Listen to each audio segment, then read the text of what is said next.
and it let out this blood-curdling, guttural scream.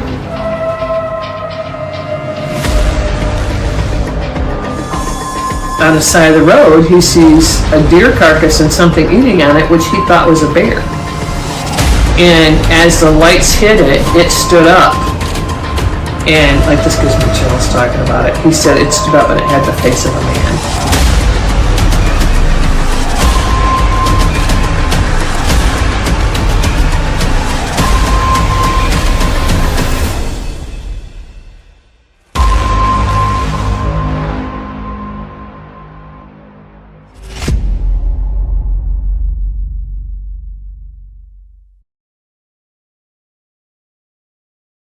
Hey, everybody.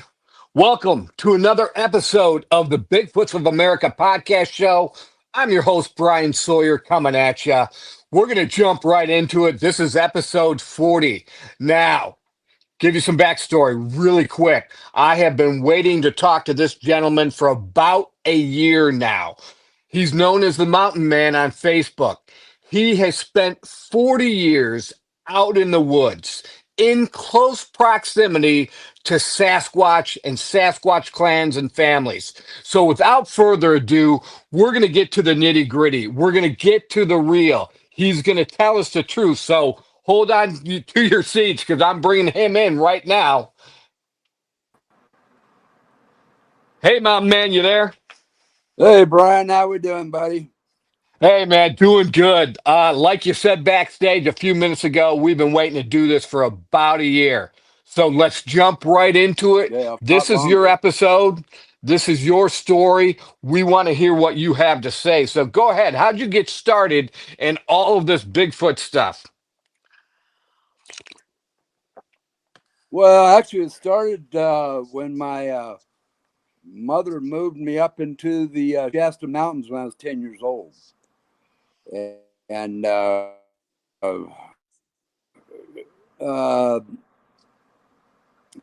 got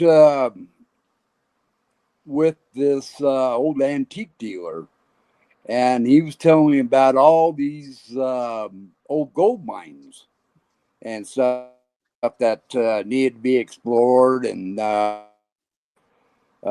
see if I could find some things. And he taught me how to use a compass, how to grid map. And I went out there and just started finding different things. But while I was doing it, I kept seeing this big black guy that was sitting there watching me and watching me and watching me. And this went on for like about almost 5 years. As I was going through the mountains, he was always there. In fact, he saved me from a pack of wolves one time. Wow. And never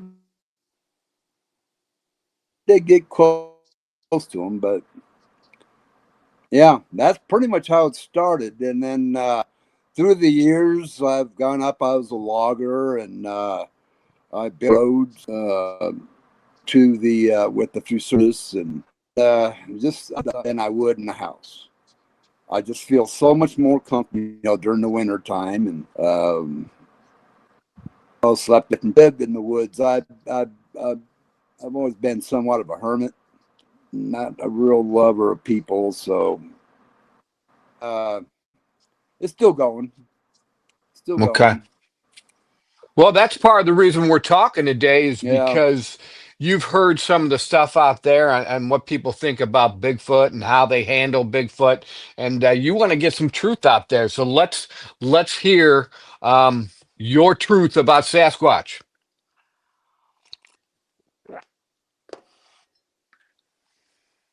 Well, and that's one of the only reason that I'm coming out right now. I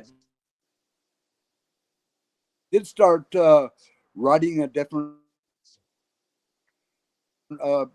group of stories and things. I tried to post them on Facebook and try to get people to listen to me for the last 20 years. When I got out of the mountains, everybody still thought that Bigfoot was a myth. I'm not myth. I've seen it so many times. How could this possibly, what are these people thinking? Uh, but yeah, so that started pissing me off. And they're talking about how Bigfoot's a killer and all of a sudden, and that, yeah, that really started ticking me off because he's always been his reputation. But I'm not a researcher. I don't need to research anything. And pops and uh, noises. That's I don't need to research anything. But and the last thing, they talk in front of people and stuff. I'm a hermit, live alone. I'm not really much of a people person, so and everything.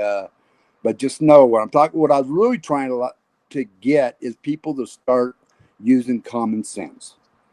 I come out and the things I started hearing, I was like, "What the hell you thinking about?" You know. Okay, let's start with this this thing they call a wood knock. Right. That that doesn't even make sense to me. Okay, if you look at any animal, person, anything that ever smacks a stick against a tree, it's doing it because it's pissed.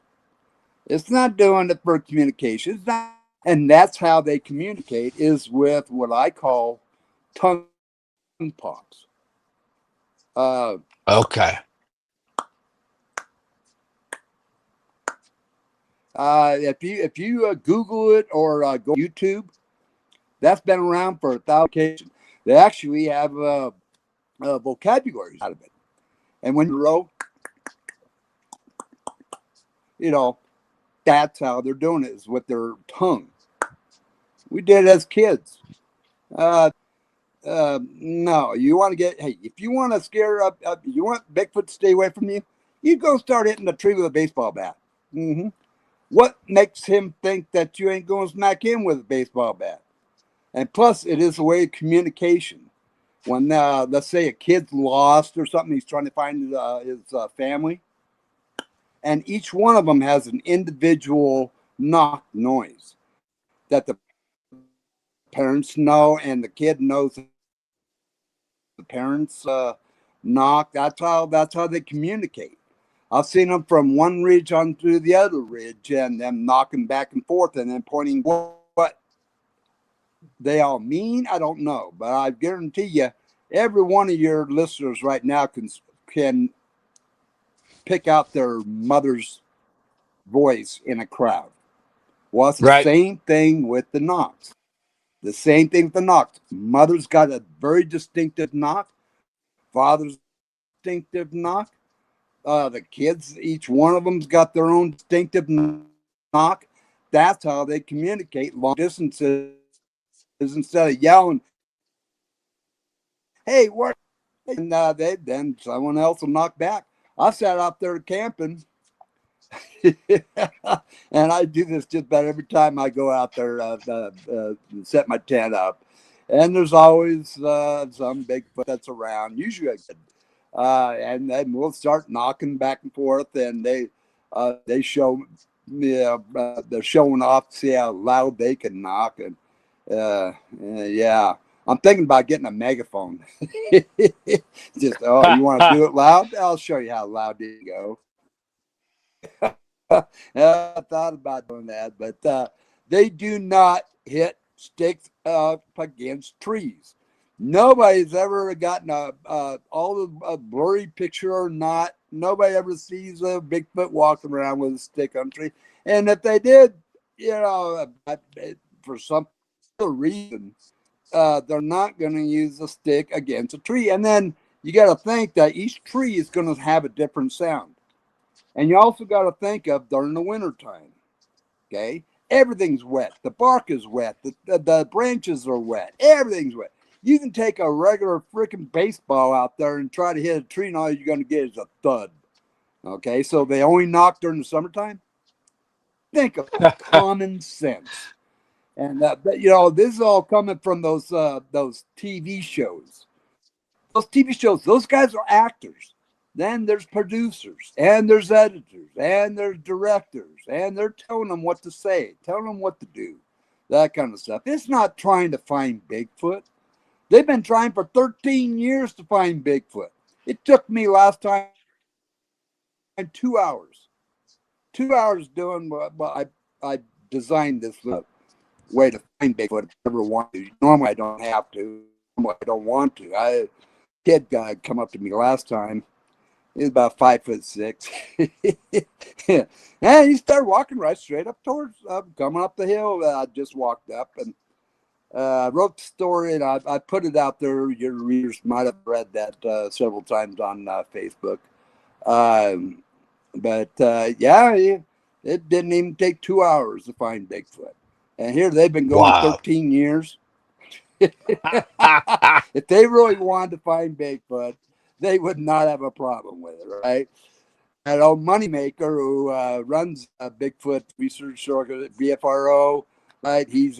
Was involved with it. And now all these guys are out there on the circuit and everything, telling everybody how to find Bigfoot. Right. How the hell would they know? They never found them. Right. And I heard Moneymaker. I heard Moneymaker just wants to bag one, which is not what I want. I don't think that's a very smart thing. What'd he do? I heard he wants to kill one. What? I heard that Matt Moneymaker wants to kill one. Yep, I heard from a friend of a friend or an old acquaintance, put it that way. Really? Yep, so whether or not that's true, I don't know. Let me know when he's going out to search for one, and I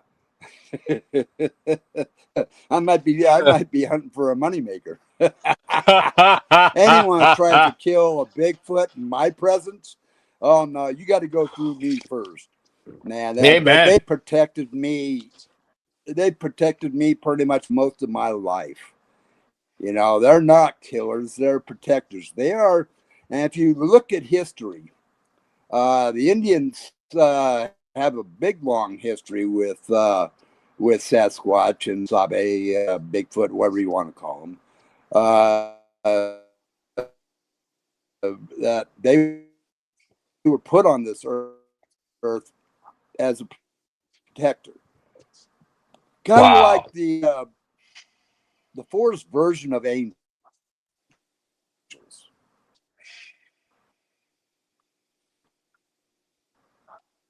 And they are a spiritual being. And that's how they do that, the mind speak that you want to talk. And yep, I've had the mind speak. We didn't get a chance to talk about that, but that's how they introduced themselves to me. That they explain to you that we have a spirit inside of us. So they communicate spirit to spirit, and that's how they can do that mind speak. And yeah,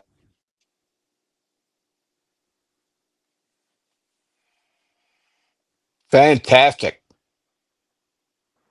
You got to have your for them to do it. I mean, they're not talk to anybody, mind and everything through your spirit and through it's a very long and drawn out. Women, actually, it's more than that, but telling me that Bigfoot came out scared. They were calm. You tell me a woman that's gonna that is gonna have this 8-10 foot thing come out of the bushes out of the blue and they ain't going to be running, screaming their heads off. But for some reason, they just felt calm, peaceful. They were not scared of Bigfoot whatsoever. And he's got a thing about women. I've heard some other things when I was talking to the mountain people and such. They've there's a couple of them that I knew. Molly and Lisa, for example, they used to bake them pies, and put them. They built this big shelving thing, and they'd bake them pies. They'd bake them all kinds of different things, and in return, they'd come back and bring them firewood or deer legs or a whole deer, or they're trading with them. Right. There's a whole lot of things that people don't know and people won't know, unless you're out there actually living with them and living around them. I tried to make a book. The hackers got a hold of it. I don't know if you can, let's see if you can see this or not. Yep, I can see Let's it. see. Yeah, Adventures through Adventures Bigfoot's Through World. with the Mountain Man. Yeah, a buddy of mine, Face of Sasquatch made this cover. Man, he did a really outstanding job. Yeah, John, I kind of miss him. I haven't talked to him for a while, but yeah, hackers got a hold of it at the publishers or got through my computer. I'm not sure how it happened, but yeah, it turned out not too good. So I'm redoing it, and maybe eventually I'll go ahead and publish it. But again, I'm not looking for fame and glory. I don't care. Right. I don't care how many sticks are put in how many different configurations. I don't care. I just don't care. And like I said, I've seen so many footprints and stuff. So what? To me, I've heard them howling. Oh, that's another thing. Okay, let's get back on that other line I was telling about. Do not go out in the woods and start howling at Bigfoot. I did it once. And my Indian buddy, David, is the guy. Are you freaking kidding me? What are you doing yelling at a 10-foot big hairy thing that could break your body? And I look at him and said, he started it. He yelled at me. He goes, yeah, he's telling you to move your tent. Oh, that's what happened my last tent. I thought I was hearing him howling before. Yeah, he's telling you your tent's in the wrong place. Or he's warning you about some of the other paranormal beings that are out in the forest and to be aware of them. And there's a bunch of those, let me tell you. But no, don't go howling. Don't go hitting sticks against trees. Common sense. If you don't know what you're saying, don't say it. It's just like me trying to speak Spanish and I don't have the slightest idea what I'm saying. I might be calling Right. somebody's mother or something. You just never know. But you don't go out there and howl and stuff. Has anybody ever gotten a howl back? I bet not. No, you don't, because they're not going to howl back. They're thinking that you're challenging them, maybe. I don't know the lingo. I don't know their speech. All I know is I have never heard anything good come out of a howl. I do, though. Have had that little thing with the pop, and they'll pop back. And I have had that communication. But I didn't do it by swinging a stick. I guarantee you. That is a sign of aggression. I don't care what it is. You look at the apes, and I'm not calling Bigfoot a primate, but you look at the primates. Every time they're swinging sticks at trees, it's to intimidate or because they're really pissed. So, sticks at trees, and like part of some of their names, what's your name? That's part of their name is that pop. Now they call them tongue clicks. Okay, I don't call them quicks. I call them pops. It doesn't sound like a quick. It sounds like a pop to me. So I call them tongue pops. Yeah, y'all can call it whatever you want, but if you're going to look it up on YouTube or Google, or they even have competitions every year on who can pop the loudest. There's actually a competition on that, and most of them Oh, are louder wow. than the garbage truck. Yeah, I've had people contact me and say, "Oh yeah, there was these two kids at high school. They used to pop across. They could hear you. They hear each other clear across the school." Or I had there was a mentally retarded kid that used to ride his bicycle through town up in the Sierras, and you could hear him coming a mile away. And I know there's a lot of different clans in different states. Now I've been in 6 different states working in the logging industry, and like I said, working for the forest department, and building roads and blasting things and cutting down trees and you name it. But there's some that just whistle.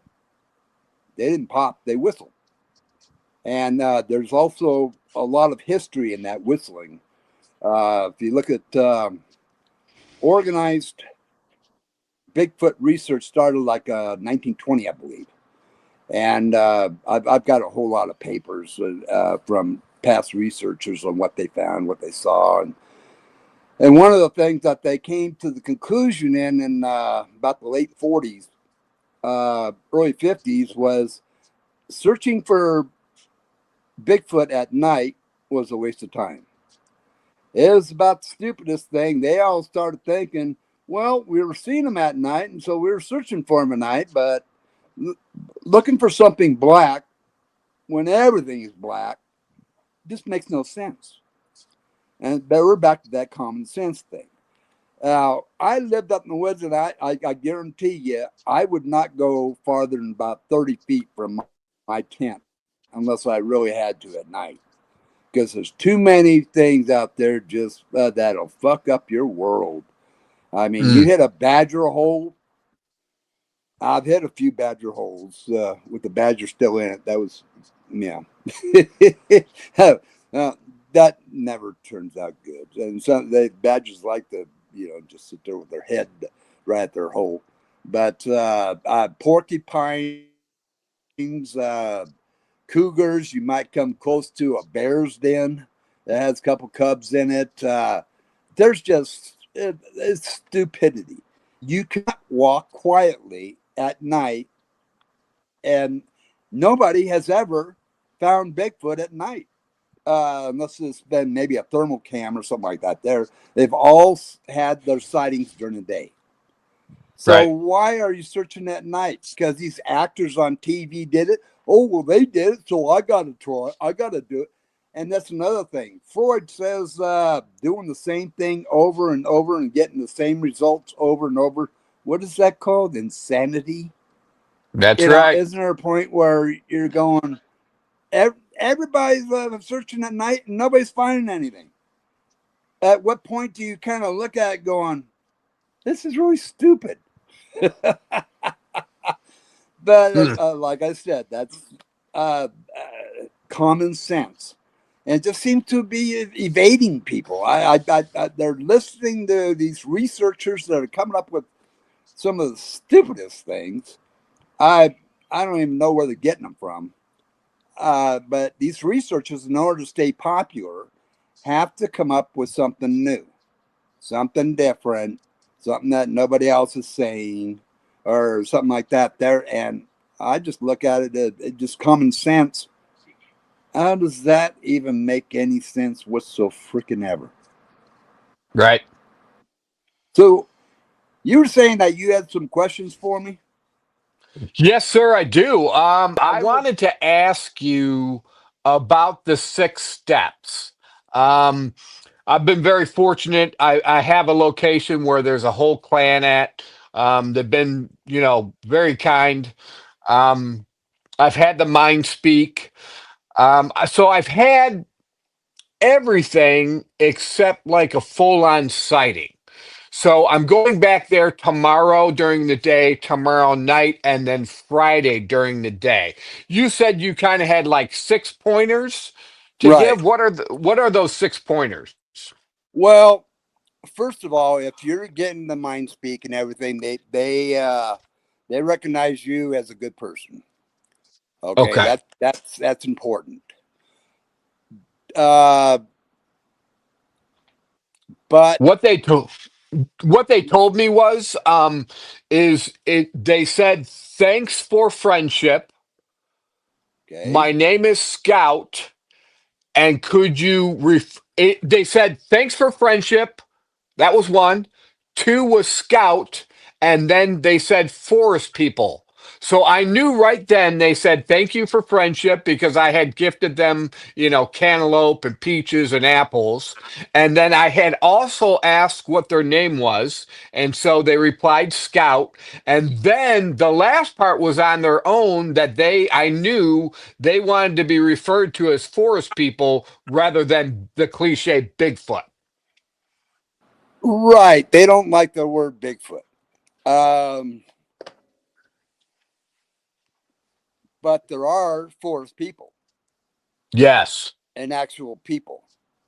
Um, if that's what they want to be called, then by all means, call them that.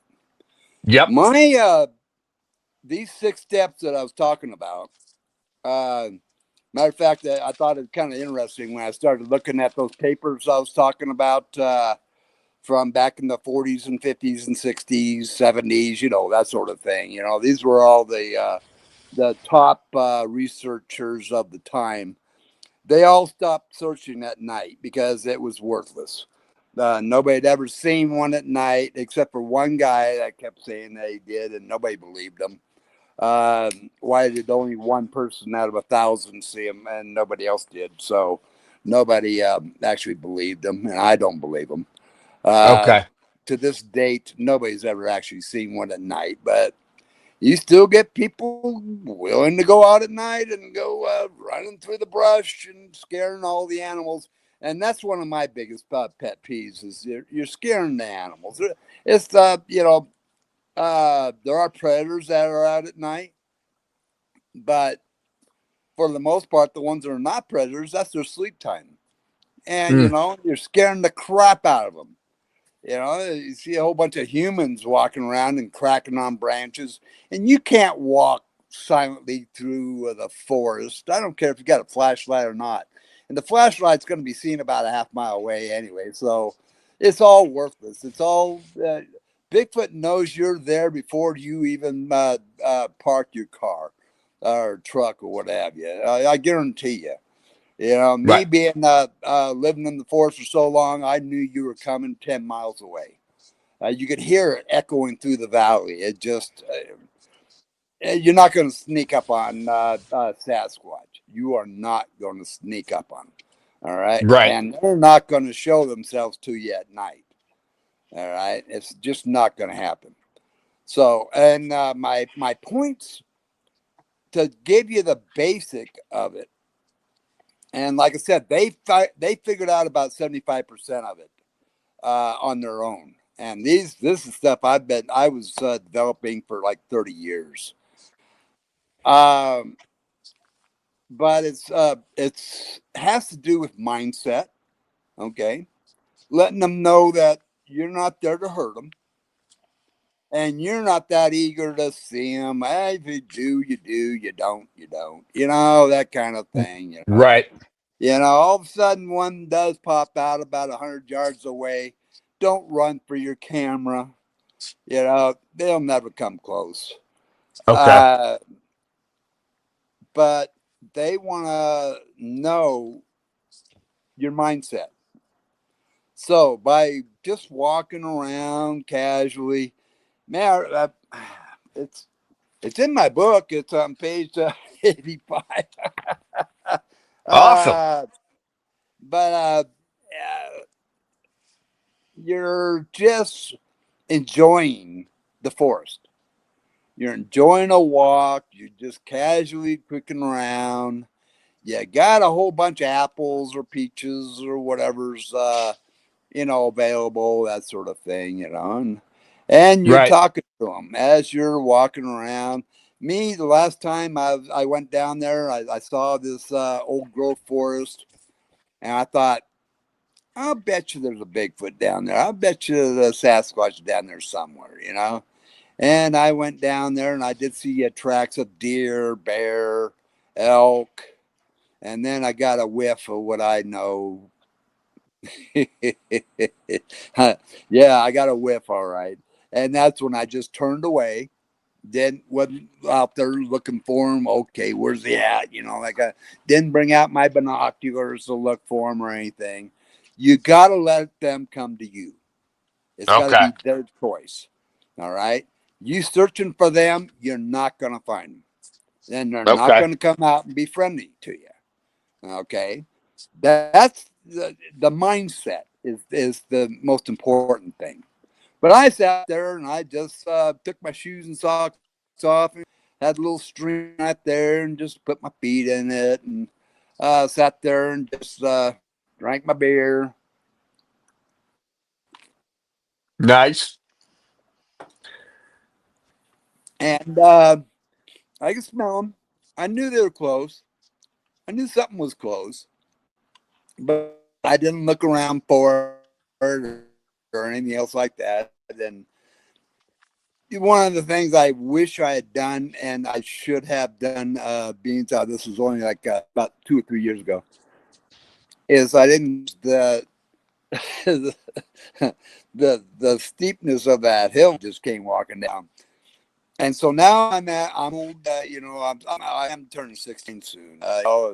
But yeah, going back up that hill, I'm acting old. I'm stopping about every 15, 20 feet. I'm winded, but it was legitimate. But Right. before I used to kind of, you know, and to show that I'm old and I'm not in any shape to be chasing after them or anything else Right. like that. And I'm just cash, and I didn't go up the same way down. Well, I wasn't looking at the forest. I went on the other side of this knoll that was right there by my campsite, and so I went on the other side of it, which also told them, he ain't looking for me, you know, that kind of thing. And I Ah. finally got up on top after almost having a few heart attacks. Got on top, started looking back down at this forest. Now, normally I would get, at this point, I would get some kind of a knock, you know, or a grunt, or, you know, something like that. And Right. that is them, okay, did I bring my binoculars out? Did I bring my camera out?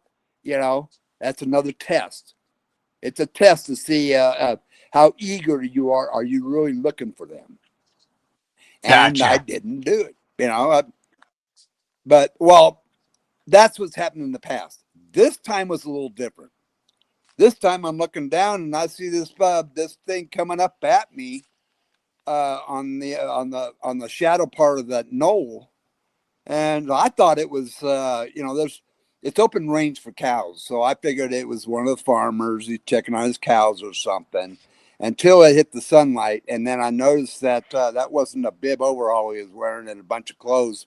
That was all hair, and I'm like, oh, okay, it's a kid.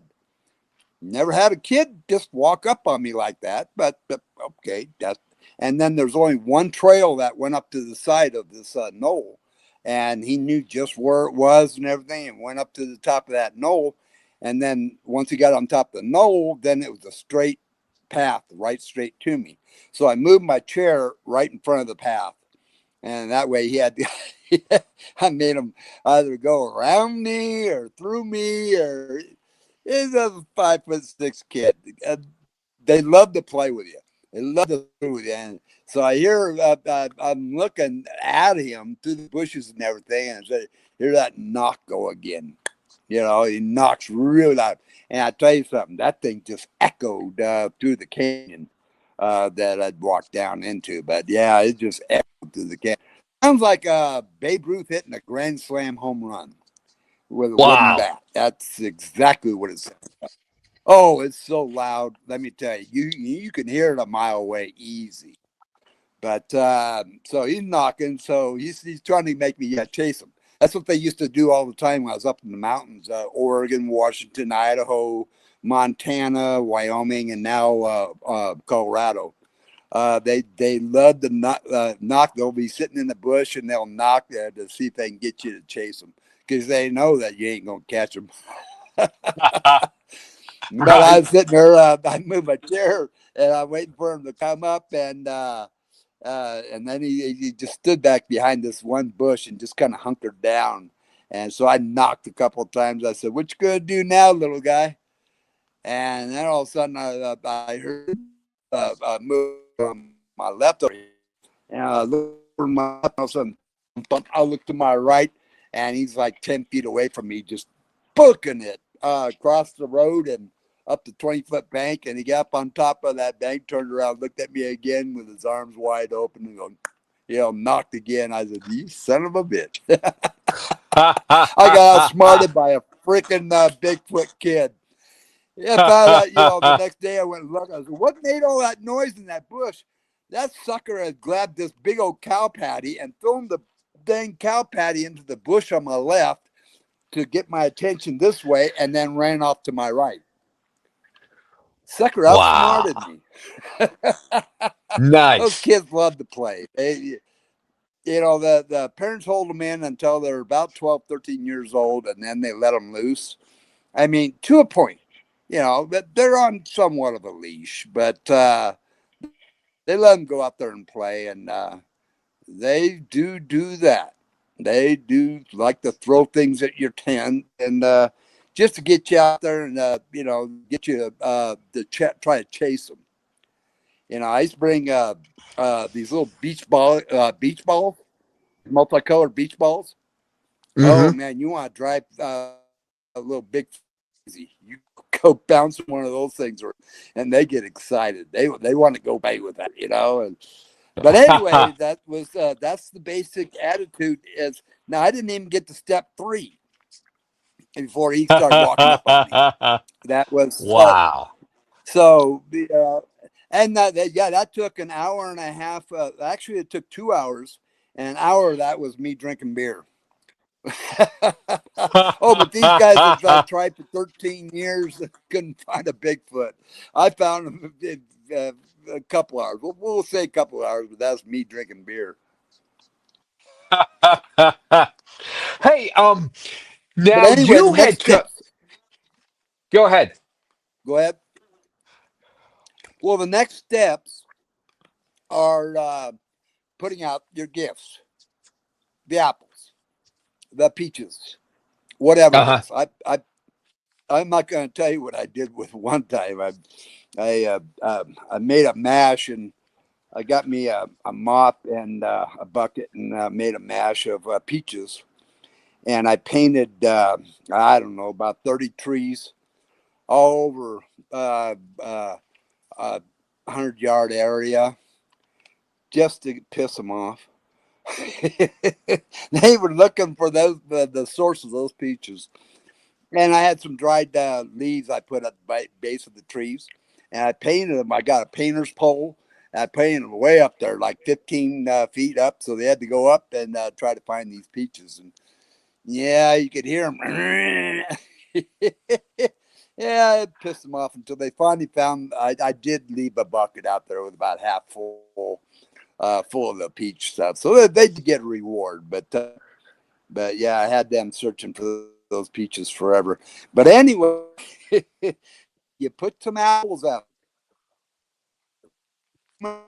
They're eating, doing it, showing that they're not poisonous or anything. Boy, yeah, these are really good apples. And you're tossing apples out all over the place.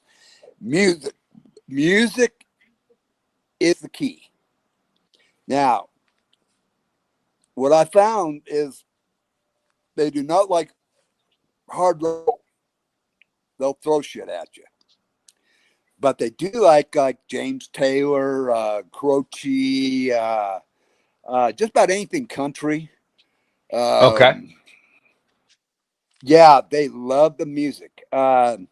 And in fact, I've got a story in here of when I was out there hiking, and I had a couple of them that were, and so I turned the music way down. And what David taught me, Indian buddy of mine, mountain Indians, what David taught me was to dance. Dance for them. I don't care if you're 2 left feet or what. I told David, I said, I don't know how to dance. And he says, they don't know what dancing is. Only they've been watching us dance, our Indian dances, but they don't know what good dancing is. As long as you're bouncing around and you're singing to them, and they're hearing good music. If you got a guitar or something, I play some guitar for them, and they will start coming in closer. They'll start coming in looking for those apples. They'll come in wanting to hear the music. This is stuff they don't get, while they're living out there. So Right. you're introducing some new stuff. Bring some of those little beach balls, those little multicolored beach balls. Yeah, bring some out there, bounce them around, kick them up in the air, play catch with yourself, and then kick it as far as you can kick it. And it won't be there in the morning. But this Wow. is how you get them closer and closer and closer. So you're making friends with them. You're entertaining them. You're showing that you're not out just to take pictures of them and stuff. And don't show a rifle. Whatever you do not show a rifle. They know what a rifle is, and they won't come anywhere near you if you're showing a rifle. Now, Okay. I've always carried a 40 or 45 on my hip, but I've never. I actually started out with a 30-30, but David says you better hide that damn 30-30. Yeah, they know what they're for, and they do not like rifles. So Okay. don't bring a rifle out there. But like I said, I've always carried a 40 or 45 on my hip, and they never had a problem with that. But Okay. that's a lot of what that 6-part thing is.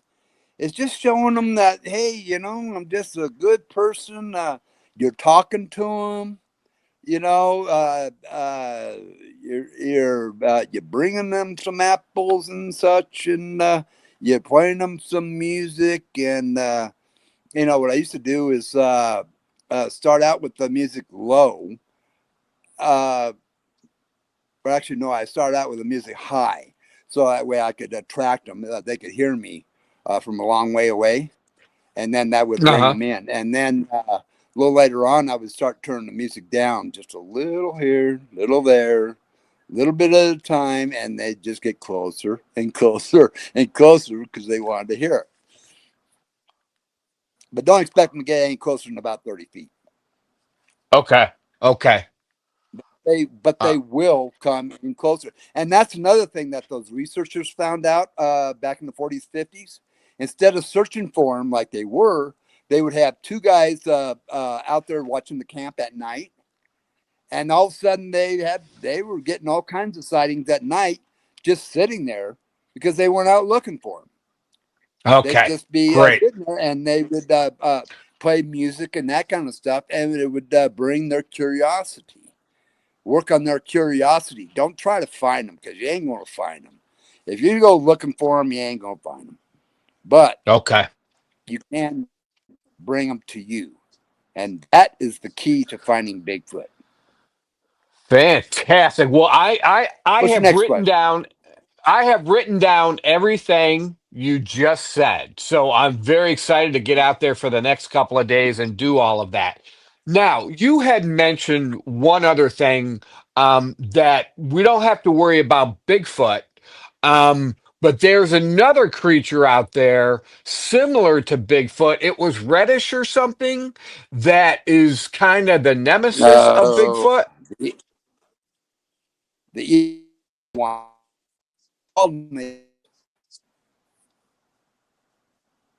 I,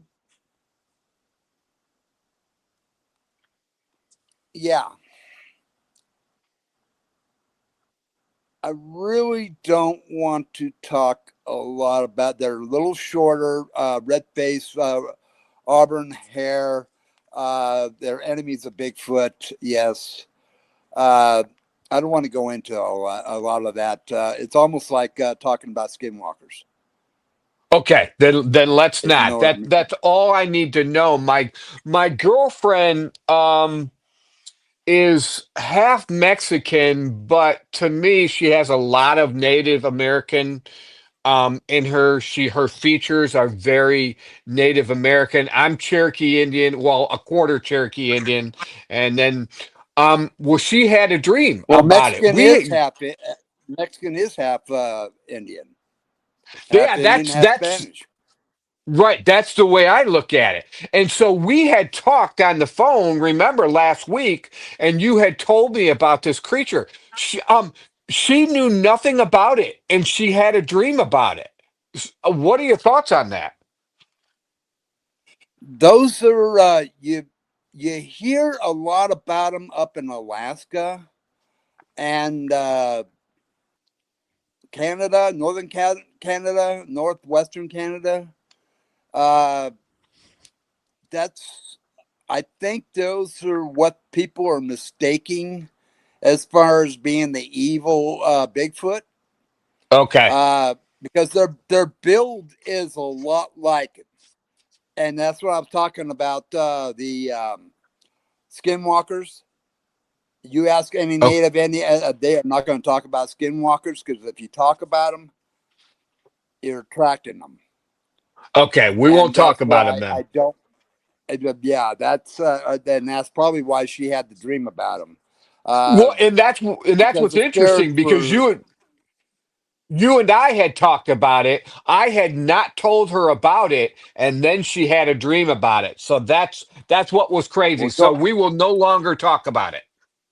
yeah, don't forget about the spirit inside you. That's what I was talking about before, about the auras and stuff. You want to read about all that stuff and about the spirit inside of you, and that's how it's connected. The spirits are like angels. It's a way of God getting into you, and that's a big connection there. And you being close to her, it's very easy that you might have communicated to her, just like uh, uh, the talking thing, the big but spirits inside of you do radiate outside.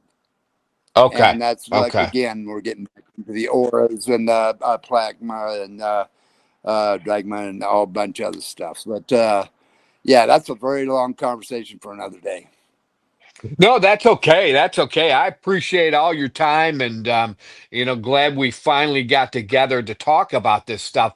I'm just hoping you finish your book and you get that together. So, if you get that done, I'll definitely help you sell some. Now, I might be coming to Colorado next year. I've got a friend out there. He's had a Bigfoot sighting. He saw a mother Bigfoot getting a porcupine out of a tree and then handing it to um, the younger adolescent, her child. Do they eat porcupines? I know I've got an account here in Michigan about them eating beavers. What kind of animals? I know they eat deer. And then, of course, fish. What other kind of animals are you aware of that they may eat as food? I'd be interested to find out how that porcupine got up in that tree. I think Those porcupines don't climb trees. Those are yeah. ground digging things. They're related to badgers and raccoon. Well, not so much raccoon, but no, porcupines don't climb trees. How did Well, this that is what porcupine get in the tree in the first place? yeah, this is just what It a must have friend of been mine. dead. Okay, okay. Interesting. Yeah, It maybe had it to be was just it had to grabbing. be something that Bigfoot had killed and then stuck in a tree. But I've been around Bigfoot a long time and around porcupines a long time, and I've never. I mean, not that I'm not saying it doesn't happen. I've never seen a Bigfoot eat a porcupine. Okay. No, that I've makes seen him eat sense then. Yeah. badgers, raccoons, Okay. uh, again, deer. We're talking about the mind control. Yes. When people have talked about, well, I don't know, I haven't really seen it that much, but I mean, actually, I saw it. Uh, where deer's out there just in the meadow and just eating the grass and everything, and Bigfoot just come out of the bush, out of the trees and stuff like that. Just went over and grabbed it and snapped its neck. The deer never looked around. It was almost like the how do you say it? Their mind is controlled, Okay. and it's just like a lot of things that a lot of people don't realize that is that Bigfoot can get into it's like I said again that aura and everything that I'm talking about and get into your mind, and it's just like those women that weren't afraid, they weren't scared, they weren't afraid or anything else like that. At the same time, you can go in there and you don't see Bigfoot. You look around, he can be standing right in front of you. You don't see him because your mind doesn't see him. This is two Ah. mind things. They're very tricky. What can be done with one's mind, and that's one of them. And Okay. that's what people have talked about. Knowing that something's around. How do you hide something that's 8 foot, 800 pound, forest being? How do you hide? Yes. Uh, but yeah, it just if it's in your mind that you don't see it, then you don't see it. Right. It's Right. really strange. I know that your listeners are going to go, he's full of shit, but no, that is it's a definite kind of thing. I mean, I I've totally seen lots believe of you. instances of that. And Another then with question I have for you. go ahead. Um, I I was never, I don't think I was ever surprised that Bigfoot existed. I think what has surprised me the most as I learn more is that there's actually a lot of Bigfoot, a lot of forest people. I don't even Oh like yeah, using the word I don't even like using the word Bigfoot anymore ever since I've had the mind speak, but it's what the show is called. So I have been surprised that there are so many forest people around, so many Sabe. Can you elaborate a little bit more on that? What are your thoughts about like population levels? I you know I've got right by me, I've got two clans. Within an hour of me, I have two clans. a lot of it has to do with uh, the surroundings and such. Now I've moved to 6 different states, and there was everywhere I went. It's almost like they were following me or finding me. I'm a magnet to them or some damn thing. I don't know what it is. My biggest thing was I was trying to avoid them. Uh, Okay. because living in their world, they have certain rules and regulations, and I was trying to find places, and I developed a certain system where every time I had to move, let's say I was moving to a different state or a different logging camp or something like that. I'd make a big swath and walk around and look for different signs of where if they were anywhere near me, because to me they got to be a pain in the ass. Wow. And all of a sudden I'm being screamed at because I'm too close, or the kids really they were a pain in the ass, always throwing things at my tent and want me to chase them, and throw a ball. Oh man, yeah, I made a mistake one time. I was starting to throw a ball, and that kid, I throw it over these bushes, and then he throw it back a mile. I have to go chase it, and then finally I just stopped throwing it, and then he started throwing rocks. No, they're a pain in the ass. But they don't have a lot of different animals to torture, But here I am, and yeah. So and if I do anything to piss them off, then they get their older brother, which I called the sheriffs of the forest. Like I said, their job is to protect their protector. They protect people. They protect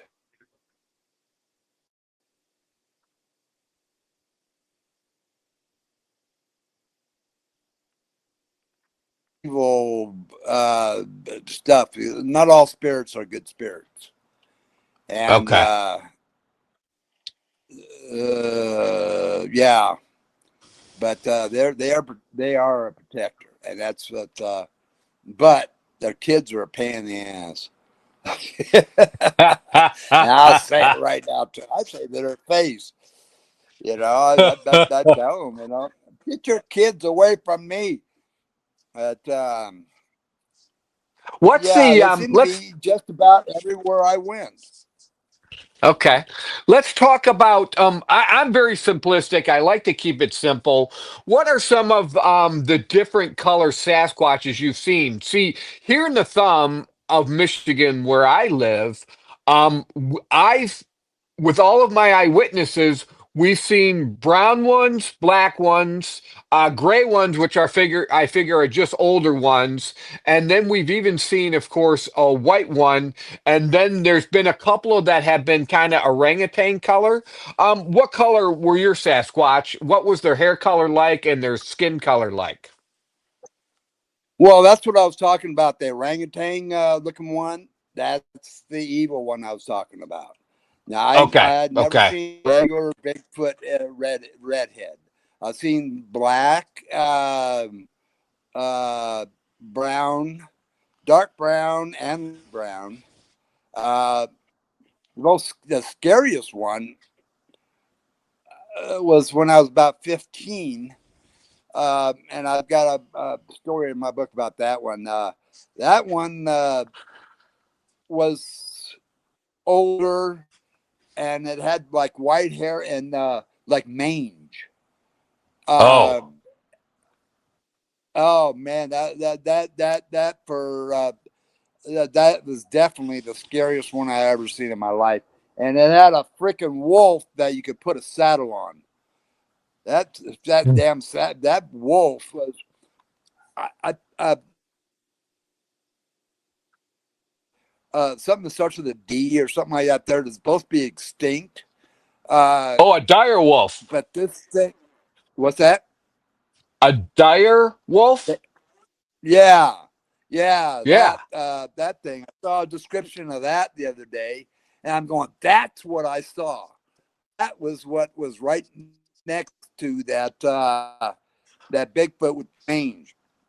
And then there was a dozen coyotes that were in our fight because we left a bunch of rabbits that we killed, and we ate our fill of it, and we had a bunch of rabbits that we left on the picnic table and stuff like that there. So we had coyotes, and then that thing, and man, that scared the crap out of me.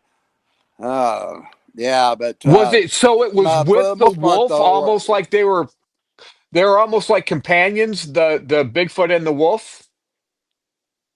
yeah, the wolf was right there next to it. Okay.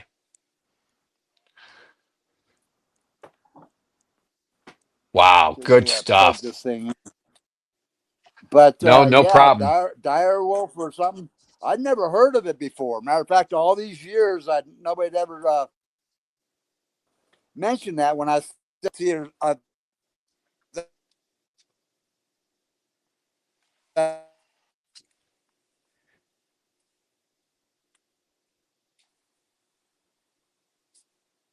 I'd seen smaller ponies. Hmm. I'd people, man, I'd seen smaller ponies than that thing. That thing was. and that thing was big. Wow. That Wow. and like I said, that I'll forget. This is one of those pictures that you get in your mind and you just never forget it. Uh, Right. for the most part, all the other Bigfoot I've ever seen have always been ones that they didn't scare me. They were cool. They were, it wasn't anything I was ever afraid of. But that, and I'd seen one when I was 10 years old, up the shaft, and that other one, yeah, he stayed 50, 60 feet away all the time, 100 feet away. And I was used to seeing him all the time when I was going out to these different mining camps and doing a bunch of other stuff. But when I started doing riding dirt bikes and actually started being sociable with other kids, that one, yeah, I'll never forget that one in my life. But that dire wolf, that was a perfect description of it. But they say it's Yeah. extinct. They But just brought some back with some of the genetic cloning that they're they doing. did. They've brought three of them back, three white Oh, ones did they back. really? Oh, we're Yeah, talking. Yeah, there's a but we're certain. talking 66. This was we're talking about when this happened was about 1970, Okay. 1971, Okay. and it's Wow. like in a desert type of setting. Uh, Wow. yeah.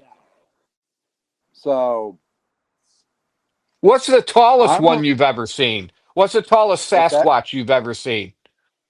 I would say somewhere close to about 12 feet. Okay. Wow. Yeah, yeah, uh, yeah, not 10, 12 feet. Yeah, I remember one that was, I was looking at it, I was going, damn, that sucker's big. Yeah, I've seen, I've made a couple of those. But for the most part, they usually stay somewhere around about 8, 9 feet, 10 feet, something like that. Okay. Okay. Well, listen, Mountain Man, I've got to pack it up and go to work. I do the midnight shift. I'm just an auto worker here in Michigan, so outside of Detroit. So I got to wrap things up and get to the job. But I'm going to want to have you back on there, sir. I appreciate everything you told us. Yeah, next time, one of the things I really like is the orbs and Yes. the forest fairies. Oh yeah, those are cool to talk about. I love that. I've got some pretty cool experiences with those things. Well, all right. Well, then, as soon as you want to come back, did I tell you I had a fairy encounter? One flew right in front of my face. Did I tell you that? Did he? Yeah, yeah. So we got to talk about that. All right. Well, tell you what. Yeah, they I like got to get. they like to mess with you. All right, brother. Wow. All right. Oh, stay It's, right there. I need you to stay right there. This is how it works. I'm going to put you backstage, but I need you to stay connected. Okay. that's fine. I'll stay and drink my beer. All right. I'll be there in about 30 seconds. All right. It works. All right. All right, everybody. That is episode 40 with the Mountain Man. I have been waiting a year to get this guy on the podcast show, and finally he's come down from the mountains. He's back in civilization for a little bit. He says when he goes back up, he might not be coming back this next time. I'm just very thankful to talk to him. I hope all of you enjoyed his episode, and we're going to try to get him back as soon as possible. So, once again, everyone out there, thanks for tuning in to another episode of the Bigfoots of America podcast show, and we'll see you next time.